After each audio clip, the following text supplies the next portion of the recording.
Donc, bonjour à tous. Merci beaucoup pour l'invitation là, de l'événement, d'avoir permis à SOCAM de faire une présentation. Merci aussi à mes deux personnes qui ont présenté juste avant, là, Jean-Marc et Anoup. Toujours intéressant de voir vos présentations. Donc, je suis ici ce matin pour vous parler de SOCAM, cette entité un petit peu particulière qu'on a au Québec et qui est réellement un atout là, dans l'écosystème minier québécois. Donc, qu'est-ce que SOCAM? On est une société d'État. En fait, on est une filiale d'Investissement Québec. Donc, il est notre seul et unique investisseur, donc ceux qui nous apportent notre budget année après année.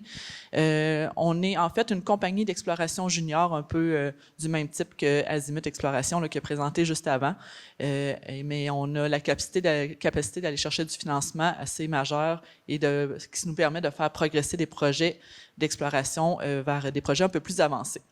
C'est une équipe qui est solide, là, donc on parle d'environ 25 employés qui travaillent chez SOCAM. La moitié d'entre eux là, sont des géologues ou ingénieurs en géologie et ils sont supportés par différentes équipes là, en géomatique, en relation avec les communautés, en santé et sécurité au travail, et ainsi de suite. Donc, ça fait qu'on a une bonne équipe solide pour faire progresser nos projets. Nous avons deux bureaux, donc notre bureau mère qui est basé à Val-d'Or et aussi notre bureau satellite, le bureau régional à Chibougamau. D'ailleurs, là, j'en profite pour faire un petit aparté. Là, donc, la ville de Chibougamau qui a été évacuée hier, je peux vous mentionner là, que tous nos employés sont en sécurité et sont partis vers le sud de la province. Pourquoi que notre mission de SOCAM, donc, c'est de vraiment favoriser l'exploration, la découverte et la mise en valeur de projets miniers au Québec. Un peu d'histoire, donc ça fait près de 60 ans qu'on existe. On a été fondé en 1965 suite à une idée de René Lévesque. Dans le fond, lui, son point, si on peut dire, c'était de créer de la richesse au Québec par les Québécois et pour les Québécois. Donc, avant de se concentrer sur nos activités d'exploration, SOCAM a eu un petit peu... notre mission a varié au fil des années, si on peut dire. Donc, à une certaine époque, on était des producteurs, on avait des mines en exploitation. Ce côté-là a été... pas mis de côté, mais en fait, on a créé une autre filiale pour ça qui s'est appelée Cambiar en 1986 et qui a finalement été rachetée par IAMGOLD, que nous connaissons tous. Mais c'est pour ça, maintenant, SOCAM, on se concentre seulement et uniquement sur l'exploration. C'est notre vision. Je me permets de se vanter un petit peu ce matin, là. Donc, on est considéré comme le plus grand découvreur de mines au Québec. Donc, depuis 1966, c'est 7 mines qui ont été en production suite à des découvertes de SOCAM et 3 d'entre elles sont toujours en production aujourd'hui, donc à ce jour. Donc, on peut parler de la mine Renard qui est en activité avec la compagnie Stornoway, une mine de diamants au nord de Chibougamau. On a aussi la mine Niobec, donc une production de niobium à ce moment-là, et aussi la mine Célène aux îles de la Madeleine, donc une mine de sel. Ce sont tous des découvertes de SOCAM, donc qui sont encore actuellement en production. Et vous voyez, là, je vous parle de différentes commodités qui sont un peu exotiques, là, donc oui, on fait de l'exploration aussi pour l'or, pour le cuivre, là, mais ces mines-là, là, c'est des commodités un petit peu plus exotiques qu'on n'entend pas parler nécessairement tous les jours. On a aussi 2 autres projets là, qui sont bien avancés, qui ont une belle vision là, qu'on devrait développer assez rapidement au courant des prochaines années. Le projet Mont-Blanc, qu'on est en partenariat avec Sayona à ce moment-là. Je vous en parlerai un peu plus en détail plus loin dans la présentation. Là. Donc, un projet de lithium. Et aussi le projet Kouijibo, qui se trouve sur la côte nord, dans la partie est du Québec, un projet de terre rare. Donc, ces 2 projets-là sont sur une bonne lancée.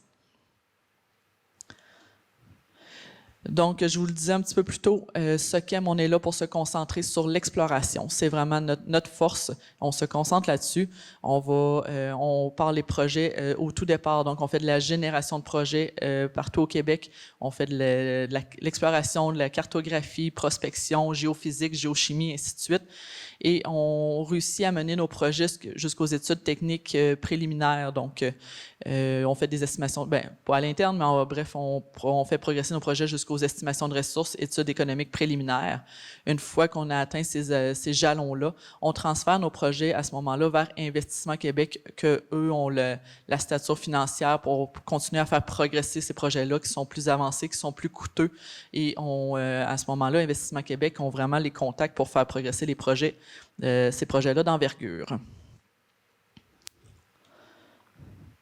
Donc, SOCEM, c'est vraiment, à notre connaissance, on est unique au monde. On évidemment, si vous voulez me contredire à ce sujet-là, il n'y a pas de problème, ça me fera plaisir.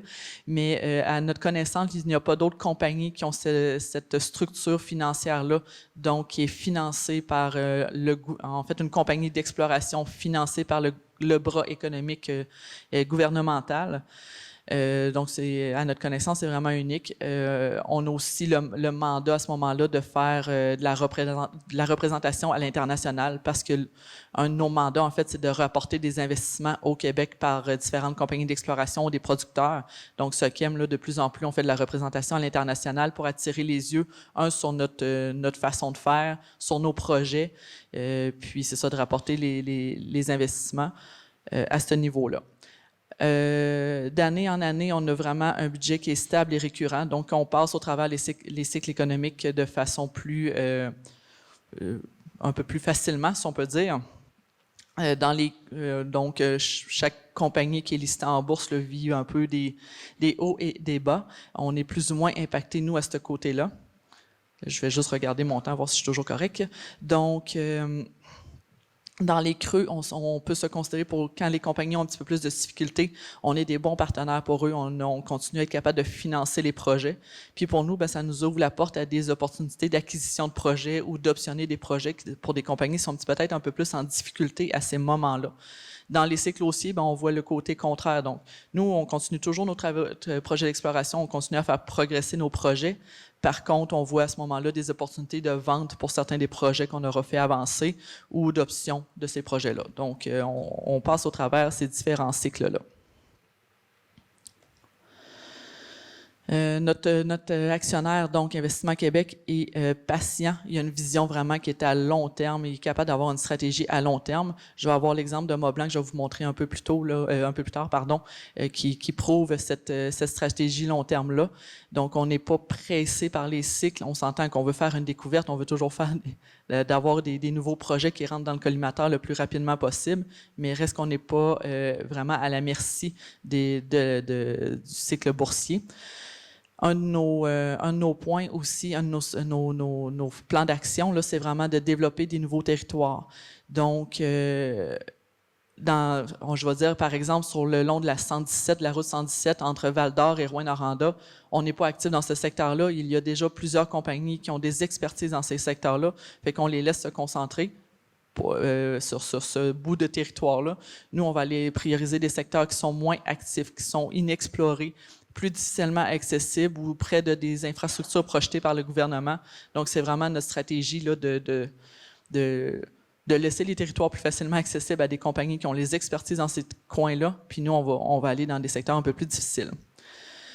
On essaie de diversifier les commodités aussi, là, donc on a tendance à dire qu'on explore pour le tableau périodique au complet, donc on n'a pas de limitation, on regarde pour tout, que ce soit or, argent, cuivre, zinc, nickel, lithium, ainsi de suite, je pourrais toutes les nommer.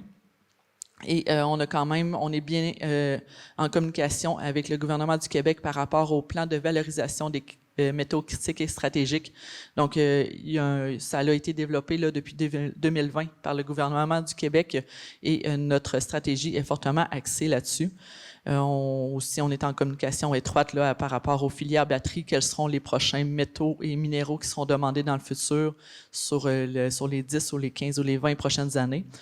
Et évidemment, on continue toujours à travailler pour l'or, qui est cette valeur refuge-là. On le sait qu'on aura toujours besoin de projets orifères là, dans le portfolio, donc on continue à avancer ces projets-là.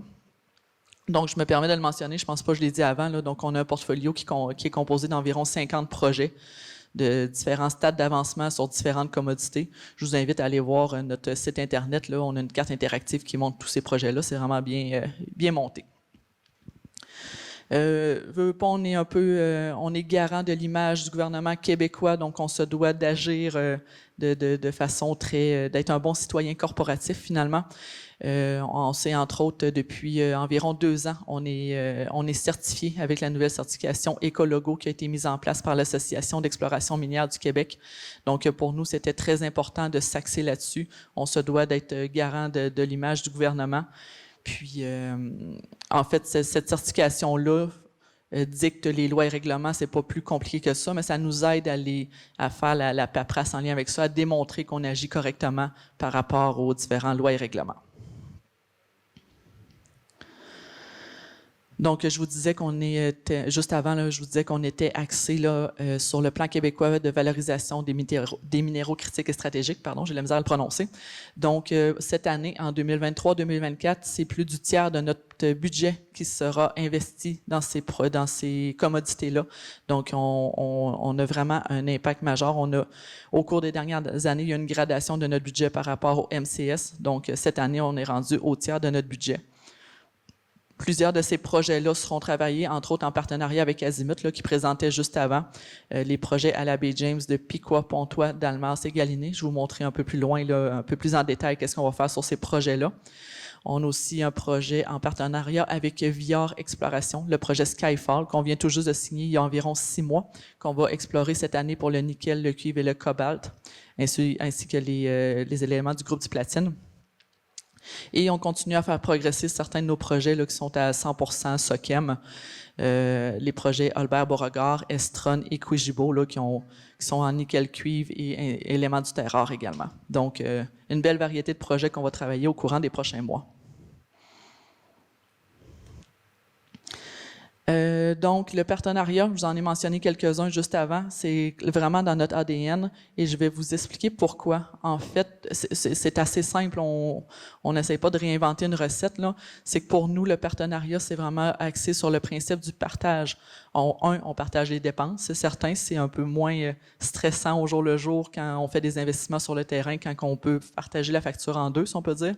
Ensuite, on partage le risque. Il y a toujours des risques reliés à l'exploration de non-découverte ou de communication avec la communauté. C'est tous des risques qu'on doit adresser jour après jour. Et aussi, il y a un partage d'expertise. Donc, notre but, ce n'est pas de donner une enveloppe budgétaire à une compagnie qui fasse des travaux pour nous. Au contraire, on veut partager les connaissances géologiques. Donc, par les façons de faire, par les analyses de prédictivité, comme Jean-Marc a discuté juste avant. Donc, c'est vraiment, pour nous, c'est gagnant-gagnant pour les deux entreprises de partager ces expériences-là et ces expertises-là. Il y a tellement de variétés en géologie, à un moment donné, on peut pas tout savoir. Il y a des éléments qui progressent tellement vite, donc de partager ces expertises-là, tant qu'à nous, c'est vraiment une recette gagnante. Donc, on continue activement à travailler en partenariat avec plusieurs compagnies. Environ 50% de nos projets sont en partenariat avec différentes compagnies. Donc, on n'a pas un type de partenariat. En fait, on est ouvert à tous les types possibles. Entre autres, encore, je reviens avec l'exemple d'Azimut, on a des joint ventures, donc des co-entreprises avec eux qu'on est 50-50, mais le pourcentage n'est pas limité. Je veux dire, il y a des compagnies qu'on est à 60-40, 75-25, donc c'est vraiment varié. On fait aussi des partenariats avec des universités, des consortiums de recherche. Et on est ouvert aux idées. On a déjà été en partenariat avec certains fournisseurs de services. Donc, on est vraiment ouvert à toutes les idées à ce niveau-là. Notre but, c'est vraiment de faire progresser l'exploration minière au Québec. Donc, toutes les idées sont les bienvenues. Justement, je vais rentrer un petit peu plus dans le détail là, par rapport à notre alliance stratégique à la baie James que nous avons avec Azimut Exploration. Donc, initialement, Azimut a fait son ciblage avec leur outil là, que Jean-Marc a montré un petit peu plus tôt, le Aztec Mine. Et ça lui a permis de cibler des secteurs qui sont de façon prédictive, là, qui étaient potentiellement intéressantes. Donc, on a en co-entreprise fait la création de 6 projets, dont 4 d'entre eux sont travaillés cette année là, pour des projets litinifères. Donc, entre autres, Piqua et Pontois, qui se trouvent... En fait, ce sont tous des projets qui se trouvent à la baie James, évidemment. Donc, Piqua et Pontois qui seront gérés par SOCEM et Galiné et le Damas qui seront gérés par Azimut. Mais sur tous ces projets-là, en fait, ce sont des collaborations entre les équipes.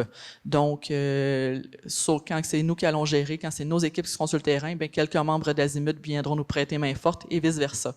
Donc, on a vraiment une collaboration à ce niveau-là. Et ensuite, c'est environ, pour cette année, c'est environ 3 millions de dollars qui seront investis sur l'ensemble de ces 4 projets-là. Donc, des investissements assez majeurs. Donc, on se trouve à la baie James. Le projet Piqua là, qu'on voit dans le centre d'Allée-Figure, ça donne que nos voisins, qui sont Winsome Resources à l'ouest et Patriot Battery qui est à l'est, ont des découvertes litinifères assez importantes dans les derniers mois, et ça donne qu'on est dans le milieu de tout ça. Donc, c'est sûr qu'on a réaligné notre stratégie d'exploration par rapport à ces projets-là. On a une plaque prospective, si on peut dire, il y a un potentiel de découverte assez intéressant sur une bande de 12 km de long par 3 km de large. Donc, c'est un secteur qui est très intéressant que nous allons aller travailler, en fait, qu'on travaillait la semaine dernière. On a été évacués, malheureusement, là, mais on va continuer ces travaux au courant des prochaines semaines, dès que ce sera possible. Donc, une des teneurs qui a été annoncée par Patriot Battery dans les derniers mois, on parle de 1,9 % lithium sur 122 mètres. Donc, c'est un intercept en forage qu'ils ont eu. C'est majeur. Je n'ai pas d'autres mots que ça. Donc, clairement qu'on va aller prospecter de notre côté, voir si on a des pegmatites à spodumène aussi chez nous. On s'entend que les chances sont bonnes. On vous fera un suivi là-dessus au courant des prochains mois. Pour ce qui est des projets Galiné et Dalmas, également en partenariat avec Azimut. Donc, c'est toujours, on est un petit peu plus à l'est de la baie James. À ce moment-là, c'est toujours Winsome Resources qui sont dans ce secteur-là avec leur projet Adina. Ils ont également des teneurs très intéressantes là, qui sont écrits à l'écran. Et donc, ces zones-là se dirigent vers chez nous. Là, donc, on s'est monté un programme d'exploration pour faire le suivi par rapport à ça. On profite de des belles réussites de nos voisins pour orienter nos travaux au courant des prochains mois. L'exemple du projet Mont-Blanc. Donc, je vous parlais tout à l'heure que notre investisseur est patient, qui a une vision long terme. Donc, Investissement Québec. Dans le cas de Mont-Blanc, c'est le cas parfait, si on peut dire. Donc, ça a été jalonné par Sochem en 2001. À ce moment-là, probablement que la plupart d'entre vous étaient déjà au travail, là, mais le lithium n'était même pas sur... on n'en parlait même pas, en fait. On savait c'était quoi, mais sans plus. Et on a eu une vision là, le gouvernement du Québec avait fait la cartographie dans ce secteur-là, avait identifié un indice de lithium, mais sans plus.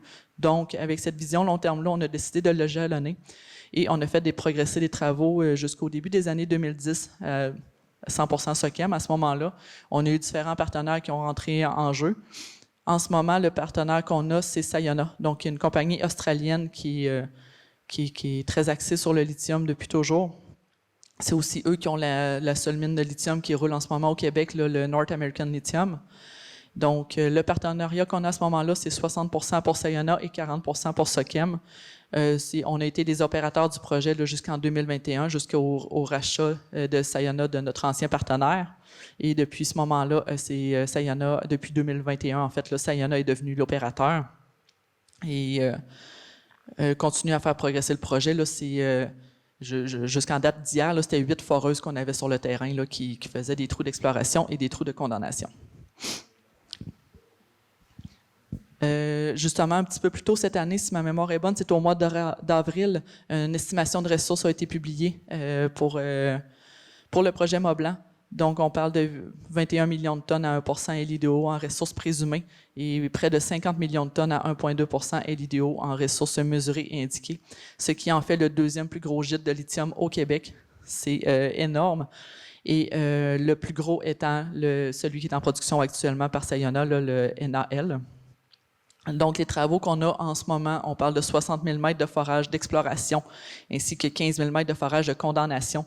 Donc, quand on en est rendu en condamnation, c'est que le projet est très avancé. Là, on se dirige vers des études de préfaisabilité et même de faisabilité prévues pour la fin 2023.